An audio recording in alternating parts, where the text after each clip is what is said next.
பேசும் நல்லுள்ளங்களுக்கு வணக்கம். இந்த வீடியோவில் நாங்கள் இன்றைக்கி எதை பற்றி பார்க்க போகிறோம்னா, மிக்சர் கிரைண்டர் பவர் பழுது சரி பண்ணுறது எப்படின்னு தான் இந்த வீடியோவில் பார்க்க போகிறோம். பார்த்தீங்கன்னா நண்பர்களே, நம்மள்ட்ட இந்த மாதிரி ஒரு மிக்சர் கிரைண்டர் வந்து பவர் ஒன்றாகுதுன்னு சொல்லி கொண்டு வந்திருக்கிறாங்க. இப்போ இந்த மிக்சர் கிரைண்டரில் பவர் ஒன்றாகாமலுக்கு இருக்கிறதுக்கு என்ன காரணம், இதை வந்து நாங்கள் எப்படி சரி பண்ணலான்னு தான் இந்த வீடியோவில் பார்க்க போகிறோம். இப்போ தான் நீங்கள் நம்மளோட யூடியூப் சேனலுக்கு மோட்டோட வாடிங்கன்னு சொன்னால் மறக்காமல் சப்ஸ்கிரைப் பண்ணுங்கள், பக்கத்தில் இருக்க பெல் ஐக்கனை கிளிக் பண்ணுங்கள், ஆழ்ந்த பட்டனே எழுதுங்க. அப்போ தான் நாங்கள் போகிற இந்த மாதிரி வீடியோக்கள் உங்களுக்கு உடனுக்குடனே வரும். இப்போ வாங்க வீடியோக்குள்ளே போகலாம்.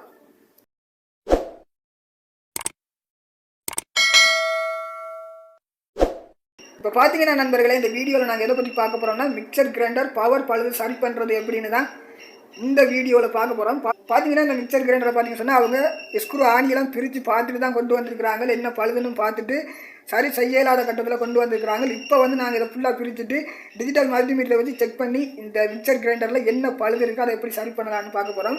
வீடியோ கடைசி மட்டும் பாருங்கள். ப்ளக்கில் வந்து கனெக்ஷன் கொடுக்குறோம். பார்த்தீங்கன்னா கனெக்ஷன் கொடுத்துட்டோம். பார்த்தீங்கன்னா ஒன்றில் தான் இருக்குது நம்மளுக்கு, ஆனால் வந்து வேலை செய்யதில்லை.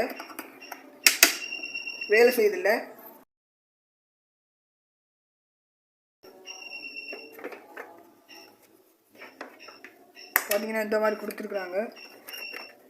அடுத்தது பார்த்தீங்கன்னா இந்த பிரேக்கர் சுவிட்சையும் வந்து நாங்கள் ஒரு செக் பண்ணி பார்க்கலாம். இதில் பழுது இருக்கா இல்லைன்னு சொன்னால் நம்மளுக்கு இந்த அதாவது பவரை வந்து சப்ளை பண்ணக்கூடிய ப்ரெஸ் கட்டையும் ஒரு செக் பண்ணி பார்ப்போம். அதாவது பவர் வந்து நம்மளோட மிக்சர் கிரைண்டரில் கொடுத்துருக்க ஆர்மேச்சர் பார்த்தீங்கன்னு சொன்னால் இதில் போட்டிருக்காங்க, நடு சென்டரில் இருக்குது. அதையும் ஒரு செக் பண்ணி பார்த்துட்டு எல்லா டிஜிட்டல் மல்டிமீட்டருக்குமே பார்த்தீங்கன்னா நம்மளுக்கு இந்த இடத்துல கண்டினியூட்டி மோடு, அதாவது டயோடு மோடு கொடுத்துருப்பாங்க. அதை மாதிரி பார்த்தீங்கன்னா பஸ்ஸர் சிம்பிள் அடையாளம், அதாவது டயோடு சிம்பிள், அதை மாதிரி பக்கத்தில் பஸ்ஸர் சிம்பிள் அடையாளம் கொடுத்துருப்பாங்க. இந்த ரேஞ்சில் வந்து நீங்கள் 40 பேச்சு கொள்ளுங்கள். பார்த்தீங்கன்னா டிஜிட்டல் மல்டிமீட்டர் நல்லா வேலை செய்யுது. இப்போ முதலாவது வந்து நாங்கள் இதை வந்து செக் பண்ணி பார்க்கலாம். பார்த்தீங்கன்னா நம்மளுக்கு எந்த ஒரு பஸ்ஸர் சவுண்டு வர்ற மாதிரி தெரியலை.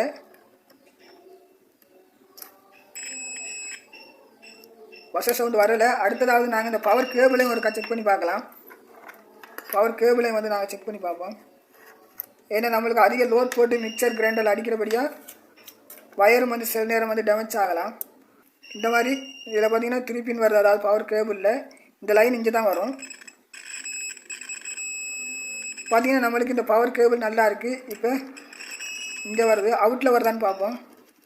பார்த்தீங்கன்னா அவுட்டில் வரலை, இங்கே வருது, அவுட்டில் வரலை. அடுத்ததாவது இந்த பின் லைன் வந்து நல்லா இருக்கான்னு செக் பண்ணி பார்க்கலாம். பார்த்தீங்கன்னா இந்த வயரும் வந்து நல்லா இருக்குது. பவர் கேபிள் வயரில் வந்து எந்த ஒரு பிழையும் இல்லை, நல்லா இருக்குது. அடுத்ததாக நாங்கள் எதை செக் பண்ணி பார்க்கணும்னு பார்த்தீங்கன்னா இதில் வந்து பாருங்கள் ப்ரெஸ் கட்டை கொடுத்துருக்காங்க. அதை அப்படியே வச்சு நீங்கள் இதில் நடு சென்டரில் பார்த்தீங்கன்னா ஆர்மேச்சர் இருக்கும். நாங்கள் வந்து இது ஆர்மேச்சர்னு சொல்லுவோம். இப்போ வந்து நம்மளுக்கு ஆர்மேச்சருக்கும் இந்த ப்ரெஸ் கட்டைக்கும் வந்து பார்த்தீங்கன்னு சொன்னால் தொடர்பு கிடைக்குது, நல்லா இருக்குது. அதே மாதிரி நீங்கள் இந்தியாவில் இருக்கிற ஒரு செக் பண்ணி பாருங்கள். பார்த்தீங்கன்னு சொன்னால் நம்மளுக்கு ப்ரெஸ் கட்டையிலையும் பழுது இல்லை, அது மாதிரி பார்த்தீங்கன்னா பவர் கேபிள்லேயும் எந்த ஒரு பழுதும் இல்லை. இப்போ பார்த்தீங்கன்னா இதில் வந்து நம்மளுக்கு அதாவது பிரேக்கர் சுவிட்சு சர்க்குட் சுவிட்சர்னு கொடுத்துருக்காங்க. இப்போ இந்த பிரேக்கர் சுவிட்சருக்கா மாற்றிட்டு நாங்கள் மிக்சர் கிரைண்டரை வந்து ஒன் பண்ணி பார்க்கலாம். பார்த்தீங்கன்னா இந்த இடத்துல இந்த மாதிரி கொடுத்துருக்காங்க. நாங்கள் இதை வந்து இந்த மாதிரி ரிவேஸில் வந்து திருப்பி நம்ம சொன்னால் தன்பாயில் கலந்துரும். பார்த்தீங்கன்னா நம்மளுக்கு இந்த மாதிரி வந்துருச்சு. இந்த பிரேக்கர் சுவிட்சை வந்து இப்போ மாற்றிட்டு ஒன் பண்ணி பார்ப்போம். பாருங்கள், இங்கே வந்து புதுசாக ஒரு பிரேக்கர் சுவிட்ச் ஒன்று எடுத்துருக்கிறேன். இப்போ ஏதோ ஒரு செக் பண்ணி பார்க்கலாம். இந்த மாதிரி மிக்சர் கிரைண்டரில் பார்த்தீங்கன்னு சொன்னால் நம்மளுக்கு அடிக்கிறக்கா போகிறது வந்து இந்த சர்க்யூட் பிரேக்கர் சுவிட்சாக தான் இருக்கும். இப்போ பார்த்தீங்கன்னா இதுக்கு நம்மளுக்கு இந்த மாதிரி ஒரு பஸ்ஸர் சவுண்டு வருது, இது நல்லா இருக்குது.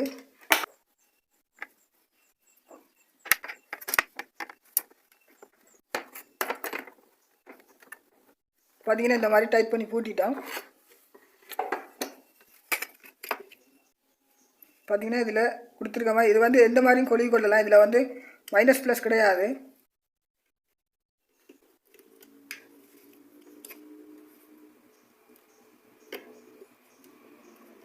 பார்த்தீங்கன்னு சொன்னால் கனெக்ஷன் கொடுத்துட்டோம்.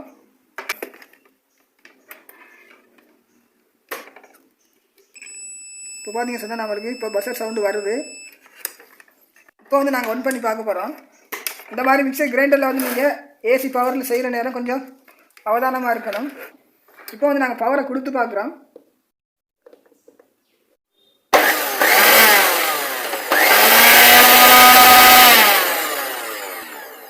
இப்போ இதை நாங்கள் மாற்றிருக்கிறோம். இப்போ வேலை செய்து இப்போ நான் உங்களுக்கு நிமித்தி போட்டு இருக்கா காட்டுறோம்.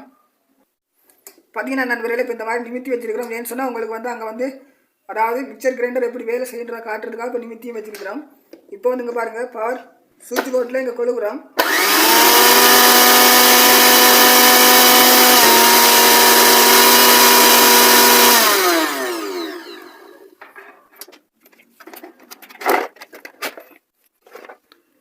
இப்போ பார்த்தீங்கன்னா நண்பர்களே, இந்த மிக்சர் கிரைண்டரில் வந்து கஸ்டமர் கொண்டாந்து தந்திருந்த பழுது என்னன்னு சொல்லி பார்த்தீங்க சொன்னால், தங்களுக்கு வந்து பவர் ஒன்றாகுது இல்லையா, அதை மாதிரி பார்த்தீங்க சொன்னால் கிரைண்டர் துப்புராக வேலை செய்யலன்னு கொண்டாந்துருந்தாங்க. இப்போ பார்த்தீங்கன்னா நாங்கள் டிஜிட்டல் மல்டிமீட்டர் வச்சு செக் பண்ணி பார்த்துருந்தோம். பார்த்தீங்க சொன்னால் நம்மளுக்கு சர்க்யூட் பிரேக்கர் சுவிட்ச் மட்டும்தான் போயிருக்கு. அதே மாதிரி பார்த்தீங்க சொன்னால் இந்த 2 ப்ரெஸ் கட்டையும் நல்லா இருக்குது. டிஜிட்டல் மல்டிமீட்டரில் வச்சு நீங்கள் செக் பண்ணி பார்க்குற நேரம் பாருங்கள், இதில் வந்து இந்த இடத்துல பாருங்கள், இந்த இடத்துல தான் ப்ரெஸ் கட்டை வந்து கனெக்ஷன் ஆகிருக்கு. பார்த்தீங்க சொன்னால் நம்மளுக்கு இந்த மிக்சர் கிரைண்டரில் பார்த்தீங்கன்னா தொடர்ச்சியாக நாங்கள் பயன்படுத்துறதுனால இந்த ப்ரெஸ் கட்டையும் போகும். அதனால் நீங்கள் இந்த மாதிரி பவர் ஒன்றாகி வேலை செய்யாமல் இருந்தால் இதை நீங்கள் ஒருக்கா டிஜிட்டல் மல்டிமீட்டர் வச்சு செக் பண்ணி பார்க்கலாம். அதே மாதிரி பார்த்தீங்கன்னா இந்த பவர் கேபிளையும் வந்து செக் பண்ணி பார்க்கணும். ஏன்னு சொன்னால் மிக்சர் கிரைண்டரை பொறுத்தவரை அதிக லோட் ஆகினா இந்த பவர் கேபிள் போகும். அதே மாதிரி பார்த்தீங்கன்னா அடுத்தாவது இது போகும். அதே மாதிரி நம்மளுக்கு இந்த ப்ரெஸ் கட்டை வந்து தேய்மானம் அடைஞ்சிருச்சுன்னு சொன்னால் நம்மளுக்கு பவரை வந்து ஏசி பவரை வந்து சப்ளை பண்ணாது. இந்த மாதிரி பழுதுகள் வந்து அதிகமாக வரும். இப்போ பார்த்தீங்கன்னா நாங்கள் சரி பண்ணியிருக்கிறோம். இப்போ இதில் வந்து எந்த ஒரு வேலையும் இல்லை. இப்போ பார்த்தீங்கன்னு சொன்னால் நாங்கள் எங்களுக்கு பவர் ஒன்றாகாமல் இருந்தது காரணம் இந்த சர்க்யூட் பிரேக்கர் சுவிட்ச் மட்டும் தான் பழுதாகிருந்துச்சு. இப்போ நாங்கள் சரி பண்ணிட்டோம். இப்போ வந்து நாங்கள் மறுபடியும் ஒரு ஒன் பண்ணி பார்க்கலாம்.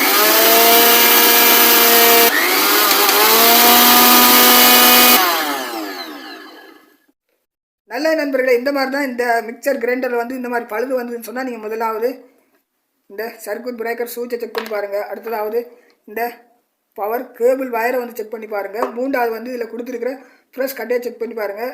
நீங்கள் செக் பண்ணுன்னு சொன்னால் ஏதாவது ஒரு டிஜிட்டல் மல்டிமீட்டரில் பார்த்தீங்கன்னா இந்த இடத்துல வந்து நம்மளுக்கு டயோடு சிம்பிள் கொடுத்துருப்பாங்க, அது மாதிரி பஸ்ஸர் சிம்பிள் கொடுத்துருப்பாங்க. இந்த ரேஞ்சில் நீங்கள் வச்சுட்டு நீங்கள் வந்து புதிதாக வந்து ஒரு இந்த மாதிரி பழகிறவங்களாக இருந்தால் டிஜிட்டல் மல்டிமீட்டர் நீங்கள் ஒன் பண்ணிவிட்டு செக் பண்ணுறதுக்கு முதல்ல இந்த மாதிரி ஒருக்கா இந்த 2 ப்ரோப்பையும் ஸ்டார்ட் பண்ணி பாருங்கள். இந்த மாதிரி வச்சுட்டு நீங்கள் இந்த பிரேக்கர் சுவிட்ச் பழுதாக இருந்தாலும் இல்லைன்னு சொன்னால் இந்த பவர் கேபிள் வயர் அதை மாதிரி பார்த்தீங்கன்னா அதாவது ப்ரெஸ் கட்டையில் வர பழுதை வந்து டிஜிட்டல் மல்டிமீட்டர் வச்சு இந்த மாதிரி செக் பண்ணி ஈஸியாக இந்த பழுதுகளை வந்து நாங்கள் சரி செய்ய முடியும்.